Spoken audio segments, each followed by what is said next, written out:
പിന്നെ വെറുതെ ബിയ്യാന്ന് പറഞ്ഞോണ്ടിരിക്കും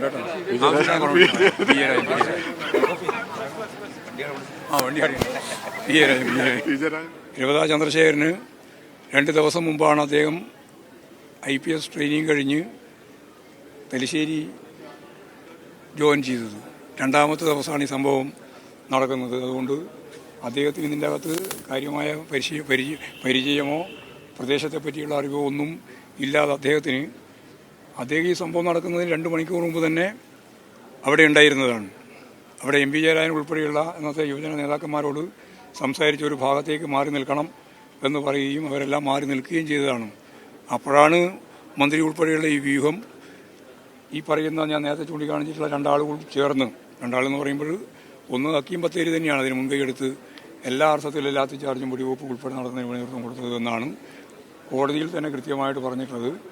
കോടതിയിൽ നിന്ന് ഒരു ഘട്ടം കഴിഞ്ഞപ്പോൾ ഇദ്ദേഹത്തെ ഒഴിവാക്കുക ചെയ്ത കോടതി. കാരണം ഇദ്ദേഹത്തിൻ്റെ മേലെ ഒരു കുറ്റവും ചുമത്താൻ സാധിക്കുന്നതല്ല എന്ന അന്വേഷണ കമ്മീഷൻ റിപ്പോർട്ടുണ്ടായിരുന്നു. ഏറ്റവും പ്രധാനപ്പെട്ട ഡിസ്ട്രിക്ട് ജഡ്ജി തന്നെ അന്വേഷിച്ച അന്വേഷണ കമ്മീഷൻ റിപ്പോർട്ടിൻ്റെ ഭാഗമായിട്ട് അദ്ദേഹത്തിനെ ഒഴിവാക്കുന്ന നിലയാണ് യഥാർത്ഥത്തിൽ സ്വീകരിച്ചത്.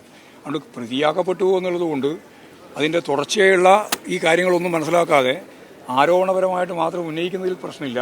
ഗവൺമെൻറ് തീരുമാനിച്ചൊരു കാര്യമാണ്. ഗവൺമെൻറ്റിനെ സംബന്ധിച്ചിടത്തോളം അവർക്ക് ഏറ്റവും ഫലപ്രദമായിട്ട് പോലീസിൻ്റെ മേധാവിയായിട്ട് വരാൻ പറ്റിയ ഒരാൾ എന്ന നിലയിലാണല്ലോ തിരഞ്ഞെടുക്കുന്നത്. ആ തിരഞ്ഞെടുത്തു എന്നുള്ളത് മാത്രമേ നമ്മൾ ഇതിൽ കാണേണ്ടിയുള്ളൂ. പാർട്ടിക്ക് ഇതിൻ്റെ ഭാഗമായിട്ട് ഒന്നും തന്നെ ചൂണ്ടിക്കാണിക്കാനില്ല. അദ്ദേഹത്തെ ശിക്ഷ ഏറ്റുവാങ്ങുകയോ ചെയ്തിട്ടുള്ള ഒരാളല്ല. പ്രതിസ്ഥാനത്ത് തന്നെ പിന്നീട് കോടതി തന്നെ ഇടപെട്ട് ഒഴിവാക്കപ്പെട്ടിട്ടുള്ള ഒരാളാണ്. പിന്നീട് അദ്ദേഹം ഇവിടെ കേരളത്തിലും ഇന്ത്യയിലും ഒക്കെ തന്നെ സർവീസിന്റെ ഭാഗമായിട്ട് തുടർന്നുകൊണ്ടിരിക്കുകയും ചെയ്യുന്നു എന്നുള്ളതാണ് സംബന്ധിച്ച് ചൂണ്ടിക്കാണിക്കാനുള്ള കാര്യം. 97 ഇടതുമുന്നണി സർക്കാർ തന്നെ നിയോഗിച്ച പത്മനാഭൻ റിപ്പോർട്ട് ഇദ്ദേഹം കുറ്റക്കാരനാണ് എന്ന് കണ്ടെത്തിയിരുന്നു. 97 പത്മനാഭൻ കമ്മീഷൻ റിപ്പോർട്ട് അതിന്റെ അടിസ്ഥാനത്തിലാണ് ഇദ്ദേഹത്തിനെതിരെ കേസെടുക്കാൻ തീരുമാനിക്കുന്നത്. പത്മനാഭൻ കമ്മീഷൻ റിപ്പോർട്ടിന്റെ ഭാഗമായിട്ട് തന്നെയാണ് കോടതിയെ ഒഴിവാക്കിയത്. അന്വേഷണ കമ്മീഷന്റെ ഭാഗമായിട്ടല്ല. അന്വേഷണ കമ്മീഷന്റെ ഭാഗമായിട്ട് അന്വേഷിച്ചു. അതിൻ്റെ അകത്ത് പറഞ്ഞ കാര്യം വെച്ചുകൊണ്ട് പിന്നീട് റിവ്യൂ ചെയ്തതിനെ അടിസ്ഥാനപ്പെടുത്തിയിട്ട് കോടതി തന്നെ അദ്ദേഹത്തെ ഒഴിവാക്കുന്ന നിലയാണ് സ്വീകരിച്ചത്. അത്രയേ ഉള്ളൂ കാര്യം. അതൊക്കെ ആയിരിക്കും അല്ലാണ്ടിരിക്കുമോ? അല്ലെങ്കിൽ ആരെങ്കിലും പറഞ്ഞ FIR വരൂലേ? കേസ് സ്വാഭാവികമായിട്ടും വരൂലേ? കേസിൽ വന്നതുകൊണ്ട് മാത്രം ശിക്ഷിക്കപ്പെടുവോ? കേസിന്റെ ഭാഗമായിട്ട് വന്നു. അത് പിന്നീട് കോടതി പരിശോധിച്ചപ്പോൾ ഇദ്ദേഹത്തെ ചേർക്കുന്നതിൽ കാര്യമില്ല എന്ന് കോടതി തന്നെ കണ്ടു, ഒഴിവാക്കി. അതാണ്ടായേ സംഭവം. ആക്ഷേപം അന്നത്തെ വയസ്സിൽ ആക്ഷേപം ഉന്നയിച്ചിട്ടില്ല. എല്ലാവരും ഉന്നയിച്ചിട്ടുണ്ടല്ലോ. പക്ഷേ അത് സംബന്ധിച്ച് പിന്നീടല്ലേ കൃത്യമായ തീരുമാനം വരുന്നത്. കോടതിയല്ലേ അതിൻ്റെ മേലെ കൃത്യമായ നിലപാട് സ്വീകരിക്കുന്നത്. ആ തീരുമാനം വരുമ്പോഴേക്ക് ഇവരൊന്നുമില്ല. അത്രയേ ഉള്ളൂ കാര്യം. പക്ഷേ വിചാരനുണ്ടായിരുന്നു. ആരെല്ലാം മുറിവൊന്നും അല്ലല്ലോ ഞാൻ പറയുന്നത്. ഇപ്പോൾ നിയമനത്തെ സംബന്ധിച്ചിടത്തോളം പറയുമ്പോൾ അത് വെടിവെപ്പിന്റെ ഭാഗമായിട്ട് പ്രതിചേർക്കപ്പെട്ട പശ്ചാത്തലത്തിൽ പാടുണ്ടോ ഇല്ലയോ എന്നുള്ളതാണല്ലോ ചോദ്യം. അത് ഒഴിവാക്കപ്പെട്ട പശ്ചാത്തലത്തിൽ ഗവൺമെന്റ് തീരുമാനിച്ചിരിക്കുന്നു എന്നാണ് ഞാൻ പറഞ്ഞത്. അത്രയേ ഉള്ളൂ. പ്രത്യേകിച്ച് താല്പര്യമൊന്നുമില്ല.